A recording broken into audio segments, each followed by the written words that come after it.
Horoscope 2025 pour mes Sagittaires. Alors, qu'est-ce qui vous attend, mes chers Sagittaires, en 2025 ? Alors, vous savez, il y a 3 grandes transes saturniennes, donc Neptune, Pluton et Uranus, qui changent de signe. Pluton va en Verseau, Neptune va en Bélier et Uranus va passer en Gémeaux, alors de manière à chaque fois temporaire ou définitive, mais en 2026, ça sera pour tout le monde définitif. Et en attendant, ça fait des allées et venues qui vont beaucoup vous impacter. Donc tout vous impacte effectivement vers un très grand changement. Donc votre année, en fait, elle se fait en 3 grands bouts. Premier bout de janvier à mars.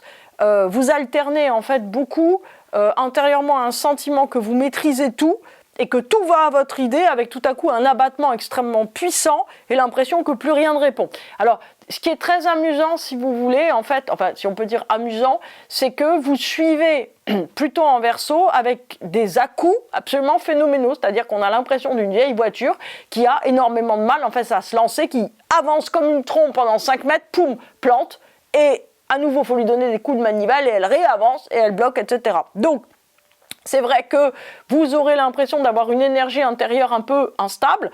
En même temps, j'allais dire que vous êtes toujours de janvier à mars sur la logique que vous pouvez continuer en fait comme vous aviez commencé les choses et en continuant, on va dire, en menant vos projets, en menant les choses, en maintenant, voilà. Mais ce qui s'est passé aussi, c'est que l'axe de l'univers qui était donc balance bélier, nœud sud balance, nœud nord bélier est passé vierge poisson, c'est-à-dire nœud sud vierge, nœud nord poisson. Pour vous, c'est énorme parce que en fait, vous allez avoir l'impression que l'univers, que l'énergie de l'univers n'est plus avec vous. C'est-à-dire que vous allez vous dire, mais attends, il se passe quoi ? En fait, ça répond plus. C'est-à-dire que c'est quelque chose, quand on est accompagné par l'axe de l'univers, alors on peut être dérangé, mais on se sent quand même soutenu. Et là, en fait, vous allez vous dire, juste, tiens, bizarre, en fait, il y a une espèce d'élément manquant. Comme si, en fait, vous aviez tout à construire au lieu d'être porté. Alors, ça peut être dans le domaine professionnel, probablement d'ailleurs, mais aussi plus largement, alors comme pour beaucoup de gens. C'est-à-dire qu'en fait, quand on parle aujourd'hui de professionnels avec les 3 grandes planètes transsaturniennes, c'est plutôt une logique d'extériorité sociale qui va aussi inclure votre identité, pourquoi pas la gestion de votre famille, l'endroit où vous vivez, et ainsi de suite. C'est-à-dire que c'est l'ensemble de votre organisation de vie qui demande en fait une évolution, à être évoluée. Avril à juillet, on a, deuxième période de l'année, il y a l'entrée de Neptune en Bélier. Donc là, en fait, vous chargez quoi comme programme ? Un besoin de reconnaissance très important, un idéal, et aussi une vulnérabilité car un besoin d'être aimé. C'est-à-dire que vous, Sagittaires, vous êtes des gens qui avaient une force mentale très très importante. Vous êtes des gens qui avançaient, j'ai envie de dire, par tous les temps et qui rassemblaient autour de vous les autres.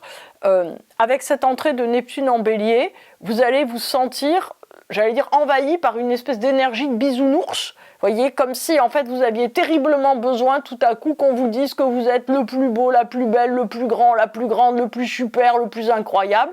Et en fait, si ça vient pas, ça va faire monter en vous énormément d'émotions. En gros, vous allez pleurer si on vous dit que vous n'êtes pas le plus grand. Donc, ça a l'air très bête de dire comme ça, mais en fait, vous allez voir que c'est exactement ça. C'est-à-dire que vous allez sentir une vulnérabilité émotionnelle très importante et en fait, vous n'allez plus avoir le clavier, ça s'appelle une évolution, qui va permettre de faire que quoi qu'il arrive, les gens sont à votre idée. C'est-à-dire que quand vous sentez d'une certaine manière une résistance, vous pourriez avoir tendance à essayer en fait de forcer les choses, ce qui va vous faire de la peine et faire de la peine aux autres et donc générer des conflits.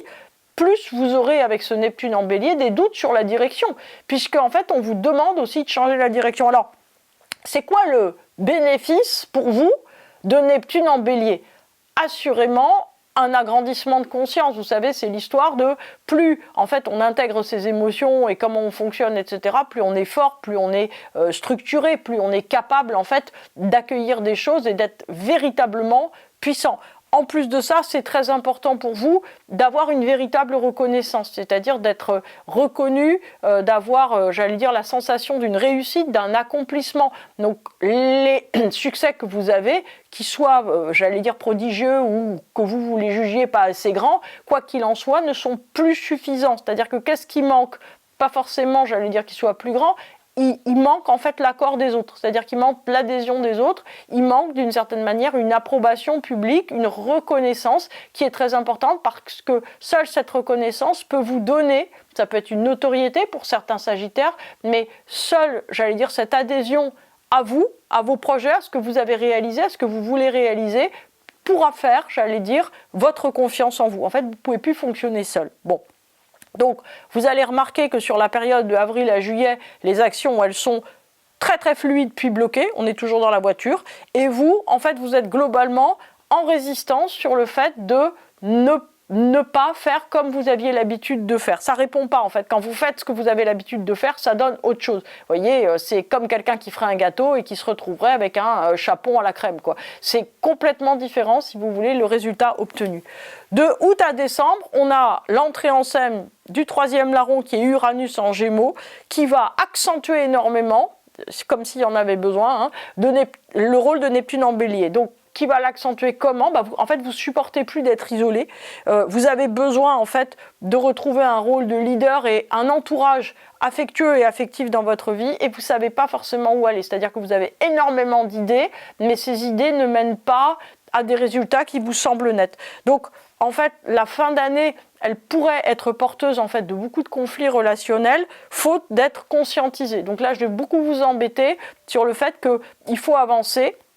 Alors cette évolution, elle est nécessaire parce qu'en fait, vous avez besoin d'aller au pas d'après de votre vie. En fait, quelque part, si vous êtes honnête, vous êtes bloqué. C'est-à-dire que vous êtes bloqué à la Sagittaire, c'est-à-dire que vous avez accompli un cycle magnifique de réussite. Génial, il faut passer au suivant. Donc en fait, l'idée, si vous voulez, c'est qu'il faut accepter d'aller au pas d'après. Est-ce que c'est confortable ? Non, c'est jamais confortable d'aller au pas d'après. Regardez, quand on était enfant, on n'avait pas envie d'être ado. Quand on était ado, on n'avait pas envie d'être adulte. Alors vous allez me dire, si, moi j'avais envie. Mais en vérité, si vous voulez, les passages de cap sont toujours difficiles parce qu'on a toujours l'impression de perdre une indépendance ou de perdre quelque chose qui était sécurisant pour aller à autre chose. Sauf que là, il y a des choses qui sont plus possibles. Donc, l'expansion globale se fait, mais elle se fait d'une manière quand même très, très chaotique. Alors, on va prendre les mois, j'allais dire en détail pour arriver à comprendre. Janvier, donc, on se retrouve avec beaucoup d'événements. On se retrouve donc avec ce fameux, déjà Jupiter rétrograde en Gémeaux qui est opposé, mais aussi beaucoup, j'allais dire, de choses positives. Un trigone à Mars en Lion, un trigone au honneur de Bélier de l'univers qui sera encore en Bélier en janvier, et un beau Mercure en Sagittaire. Alors c'est une année qui commence en trombe, il y a une très très forte mobilisation, vous faites plein de projets, vous avez envie de faire la différence, vous avez envie d'aller de l'avant, de vous affirmer, de relever tous les défis, donc vous lancez beaucoup de projets, vous êtes super actif, vous êtes volontaire, vous voulez faire des formations, des promotions, déménager, faire construire une véranda, faire un refuge pour chiens et chats, et ainsi de suite. En même temps, l'opposition à Jupiter rétrograde en Gémeaux fait que ça ne va pas avec les autres, en fait. Vous n'arrivez pas à faire entendre votre point de vue aux autres, vous vous sentez un peu isolé, donc vous êtes obligé constamment de vous défendre, d'aller les chercher. Donc la communication, les amitiés, les adhésions sont très difficiles, donc vous vous sentez quand même assez isolé. Donc qu'est-ce que vous faites ? Vous avez toujours un honneur en Bélier, un Mars rétrograde en Lion, donc vous vous lancez à vous-même des défis, vous y croyez, vous vous dépassez, vous avancez, donc vous avez vraiment l'impression en fait que rien ne vous arrête, et si des résultats ne sont pas encore là, vous vous dites pas de problème, ça va venir. En fait, si vous voulez, vous avez vraiment une mentalité de, j'allais dire, de général d'armée, de battant très très très important. Donc pareil, si vous êtes dans une logique à vouloir faire des rencontres, vous vous dites mais rien ne m'arrête, j'y vais, je fais comme d'habitude, tout va bien, etc. En février, le nœud nord qui était en Bélier, il passe en Poisson. le Mars qui était en Lion, il passe en Cancer, et vous avez toujours, alors c'est un sextile, hein, mais vous avez toujours effectivement Pluton et Mercure en Verseau. Alors l'énergie qui allait de soi depuis plus d'1 an, hein, avec l'axe en nord de Bélier, de l'univers, voilà, est passée en Poisson, ça va plus de soi. Donc vous vous sentez complètement démuni et sans prise. C'est comme si en fait vous appuyez sur un bouton, rien se passe. De même avec Mars, vous vous dites mais attends, en fait j'ai plus l'énergie, ou je ne sais pas comment en fait faire pour passer à l'étape d'après. C'est-à-dire que si jusqu'à maintenant en fait l'escalier ou l'échelle qui vous menait à une étape a disparu, ça va plus de soi. Donc Pluton fait son job de Pluton en Verseau, c'est-à-dire qu'il amène énormément d'idées brillantes, d'envie de faire la différence et de penser à des choses, mais tout ça en fait reste très mental. Donc en fait, si vous voulez, vous, quelque part, vous recouvrez une sorte d'insatisfaction ou de blocage par un brio superficiel très très important, mais qui n'a pas les leviers concrets. Alors à quoi ça sert de comprendre ça ? En fait, quand on comprend quelle énergie nous anime, on peut ajuster notre traction au lieu en fait de se prendre comme un papillon sur une ampoule, vous voyez, j'allais dire des décharges, parce qu'on n'a pas compris comment ça fonctionne. Ce qui va être très compliqué en fait pour vous cette année, c'est qu'il y a un changement énergétique, il y a un changement de cadre. C'est-à-dire qu'en gros, c'est comme si, vous voyez, jusqu'à maintenant, vous aviez joué dans un western et vous aviez votre personnage de cow-boy ou de jeune fille cow-boy, cowgirl, donc du coup, au cœur tendre, voilà, mais qui savait monter les chevaux au galop, etc. Et en fait, on vous colle dans une comédie romantique qui se passe en centre-ville. Donc en fait, si vous voulez votre personnage de cow-boy ou de cowgirl, en fait, ça donne pas grand-chose. C'est-à-dire qu'on vous demande complètement en fait de vous ajuster à quelque chose de différent. En Mars, Vénus est en Bélier, donc on se retrouve dans la logique, vous vous dites « Ah, c'est un signe, c'est un petit booster ». Donc là, en fait, vous gagnez de l'argent ou vous attirez l'attention, il y a une bonne nouvelle et plouc, en fait, la machine, elle est repartie. Alors, il faut voir que si vous êtes en recherche amoureuse, janvier et mars peuvent vraiment vous donner l'impression que vous avez trouvé la bonne personne, que tout va bien, etc. Ça peut être la bonne personne à condition, en fait, que vous fassiez cette transformation. Ou ça peut être le bon projet professionnel à condition que on fasse ce qu'il faut à partir d'avril. Donc, vous avez toujours une opposition en mars à Jupiter en Gémeaux. Donc, les gens sont soit superficiels, soit assez neutres avec vous. Donc, vous avez un peu l'impression, en fait, quelquefois, d'être comme dans un décor de théâtre, c'est-à-dire être la seule personne vraiment impliquée et que les gens sont légèrement bizarres. Pour l'instant, ça va. Ça ne va plus, on arrive en avril. Donc là, on a Neptune qui arrive en Bélier, et alors là, c'est la déflagration, c'est-à-dire ça vous rend complètement, carrément vulnérable, surtout en arrivant, vous allez vous dire, mais qu'est-ce que j'ai, je pleure tout le temps, je dois avoir une maladie, qu'est-ce qui se passe, etc. Donc en fait, vous avez besoin d'aspirer à un idéal, vous avez besoin de l'amour des autres, vous avez besoin d'être compris, vous avez besoin de reconnaissance, vous avez besoin que ce que vous faites marche. Vous voyez, si vous vous mettez à vendre des confitures et que vous vous dites, j'en vends pas, vous allez pleurer à chaudes larmes, vous supportez pas. Donc en fait, l'idéal, le besoin de reconnaissance, l'adhésion et l'amour et la compréhension des autres, qui étaient, j'allais dire, des sujets importants dans votre vie, mais qui n'étaient pas, on va dire, le nerf des choses, devient l'essentiel. Donc là, effectivement, ce qu'on rajoute, c'est que le nœud nord poisson de l'univers, plus effectivement le nœud sud en Vierge, donc qui fait une quadrature naturelle en fait à votre signe, là vous avez vraiment beaucoup de mal en plus avec cette énergie qui revient vous chercher avec des détails, j'allais dire anodins et racornis, un peu comme si en fait on vous disait ah ben oui mais en gros là t'as pas changé ton châssis de voiture, faut le changer, ah ben là t'as pas réparé la fuite du toit, il y a 1 mètre d'eau dans la grange, ah ben là tu t'es pas occupé de la patte du chien, il a un ongle incarné, il va falloir le soigner tous les jours et ainsi de suite, c'est-à-dire que vous êtes infiniment dans quelque chose où il va falloir régler tout ce qui n'est pas fait, c'est-à-dire qu'on vous demande en fait de juger les choses de manière plus large. En vérité, ce nœud sud Vierge, il est super bien parce que en fait, ça vous empêche d'une certaine façon d'être trop dans l'émotion de ce que vous sentez. Donc en fait, ça vous rassure beaucoup de vous centrer sur des choses matérielles. En attendant, je dis que ça vous rassure, vous allez être absolument énervé. Mais en tout cas, si vous voulez, sachez qu'avec l'entrée de Neptune en Bélier, vous avez besoin de reconnaissance, vous avez besoin de preuves d'amour. Donc en fait, que ce soit professionnellement, mais surtout, on va dire, affectivement, sentimentalement, pour votre famille, pour vos animaux, etc. Demandez, alors si vous demandez à votre chien de vous lécher, ça va le faire, mais à mon avis. Mais par contre, effectivement, si vous avez besoin de voir davantage vos amis, il va falloir expliquer un peu, parce que quelquefois, vous n'êtes pas très facile. Donc, L'idée, si vous voulez, c'est vraiment vous, j'allais dire, d'aller dans ce mouvement d'ouverture du cœur de manière, si vous voulez, à ce que les autres autour identifient que vous êtes en train de changer. Donc, en mai c'est un grand mois. Pourquoi ? Parce qu'il y a Mars qui est en Lion, il y a Mercure, Vénus et Neptune qui sont en Bélier.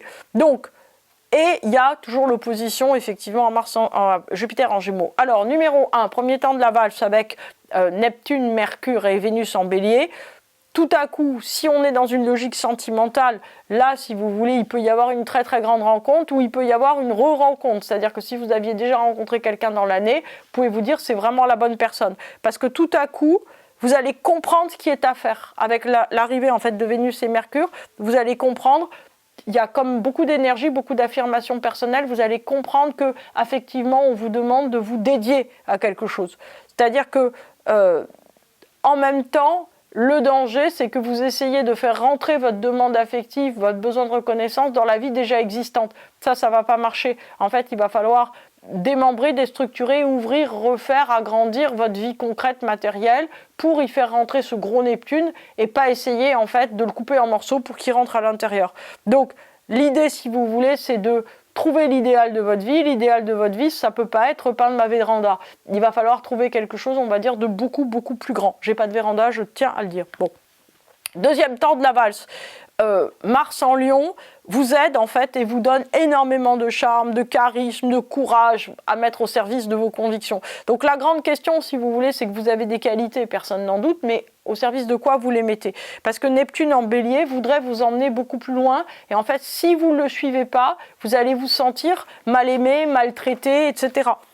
L'opposition à Jupiter en Gémeaux de son côté, alors l'opposition à Jupiter en Gémeaux qui est lui-même carré à l'axe de l'univers. En fait, si vous voulez, l'idée, c'est que chaque fois que vous projetez des choses, vous ne pouvez pas le faire seul. En même temps, vous n'aimez pas en fait, avoir besoin de vous appuyer sur les autres. C'est pourtant ce qu'il faut faire. Donc, vous vous heurtez sans cesse sur le concret, sur les détails, sur l'organisation, sur les finances, vous oubliez des choses évidentes.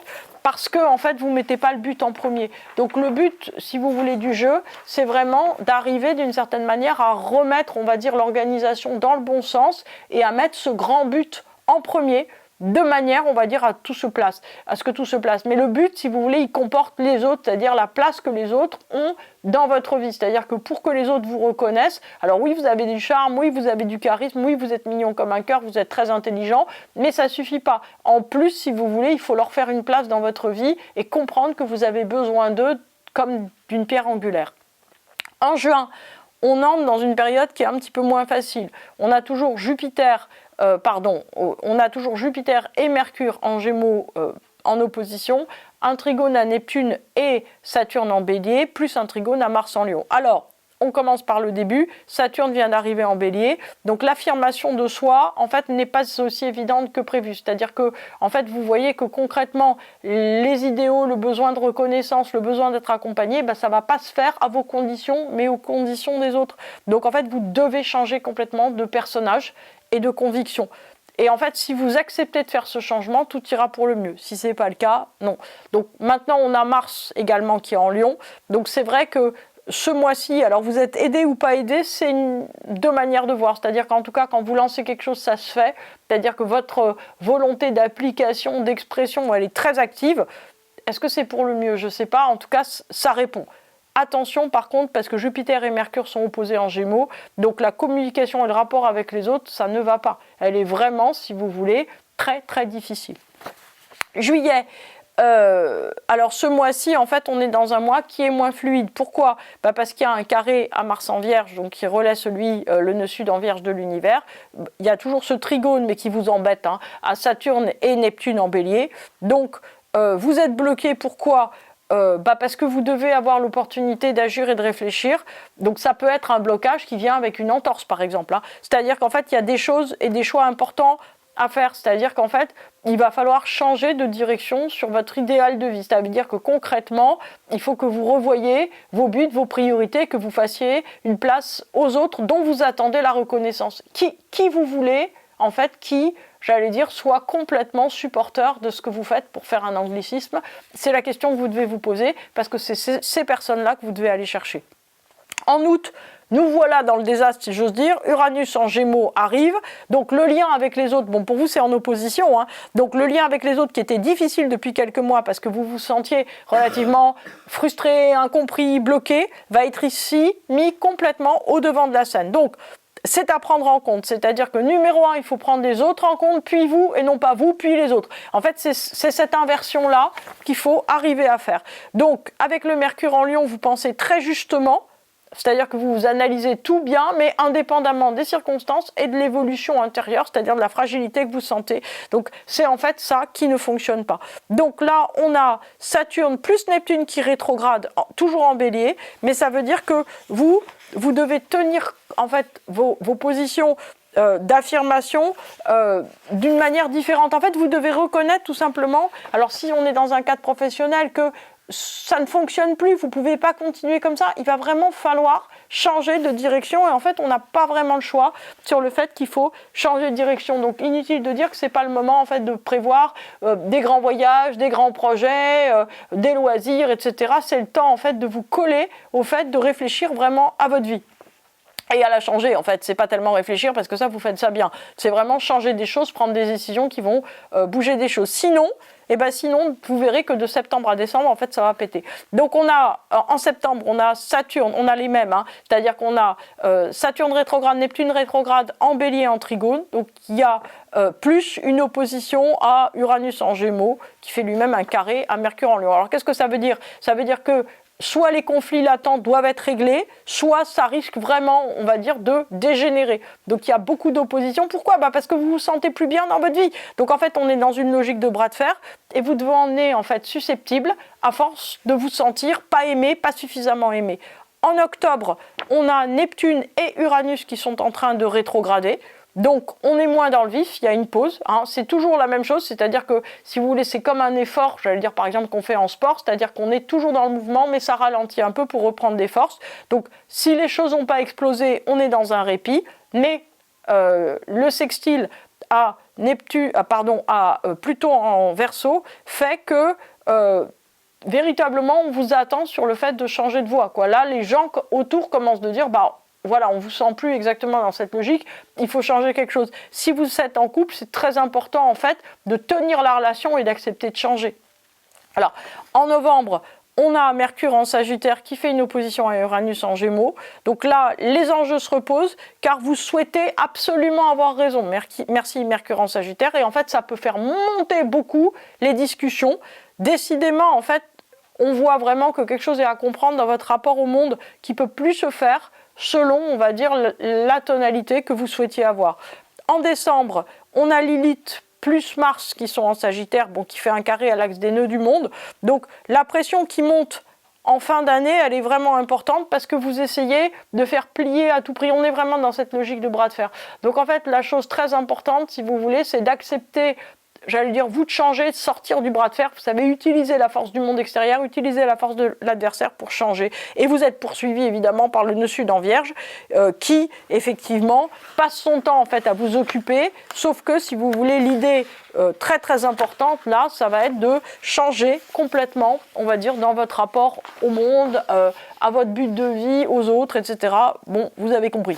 Alors, en résumé, c'est une année qui est vraiment, à mon avis, passionnante, mais très très dense, parce que, en fait, vous faites partie, vous, Sagittaire, des gens que l'univers entend changer. Pourquoi ? Parce que vous avez tout réussi et que vous êtes tellement super, donc vous rentrez un nouveau cycle. Est-ce qu'en général, on a envie de rentrer un nouveau cycle ? Jamais de la vie. Donc, Neptune en Bélier plus Uranus en Gémeaux, vous résistez absolument autant que vous pouvez, parce que vous vous trouvez en fait très bien là où vous êtes et comme vous êtes. Non. En fait, dès que vous voyez qu'il y a un truc qui ne plus en vous, qui ne va pas, il faut accepter d'aller au bout et de lâcher. Il faut accepter que vous avez beaucoup plus besoin des autres que vous ne croyez et avancer. Donc, vous avez besoin de fonctionner avec les autres en tenant compte. Vous avez besoin de changer de voie. Comme vous avez peur, en fait, ça génère des conflits, c'est tout. En fait, c'est très simple. Donc, au lieu de générer des conflits, changez de voie tout simplement. L'idée, en fait, pourrait être d'admettre qu'il y a un schéma antérieur qui n'est plus valide et de le modifier. La chouette est d'accord avec moi. Donc, l'indice, en fait, ça va être pour vous le nœud sud en Vierge de l'univers qui, en fait, à chaque fois que vous avez beaucoup de soucis d'organisation, de santé, de gestion au quotidien, vous devez savoir qu'il y a quelque chose qui ne va pas et qui doit être changé. Donc relationnellement, c'est ça qui va beaucoup impacter. En fait, c'est la refonte totale qu'on vous demande. En fait, on vous demande de tenir davantage compte des autres et donc effectivement, même de ceux qui ne rentrent pas dans vos idées. On vous demande cette mutation radicale. Alors mon conseil, paradoxalement, en fait, essayez d'intérioriser tout ce qui vous arrive et non pas, si vous voulez, de vous gluer aux conflits extérieurs ou aux trucs qui ne vont pas à votre idée. Alors évidemment, en général, quand on rencontre des difficultés ou qu'on se dispute avec quelqu'un, on pense plus à la dispute qu'au changement qu'on devrait avoir et fondamentalement de ce qui ne nous va plus, j'allais dire, dans ce que dit cette personne qu'on aimait beaucoup, etc., etc. Donc, en fait, essayez de ne pas rentrer en lutte contre tout et tout le monde. Essayez plutôt de remettre au centre, en fait, votre désir d'être aimé, qui a besoin d'être entendu, puis aussi, si vous voulez, d'essayer de faire les choses plus à la manière des autres et moins à la vôtre, de façon, si vous voulez, à comprendre, en fait, vers quoi vous devez évoluer pour être tout simplement, j'allais dire, reconnu comme vous le méritez, parce que vous avez une valeur et voilà, vous êtes quelqu'un d'incroyablement formidable.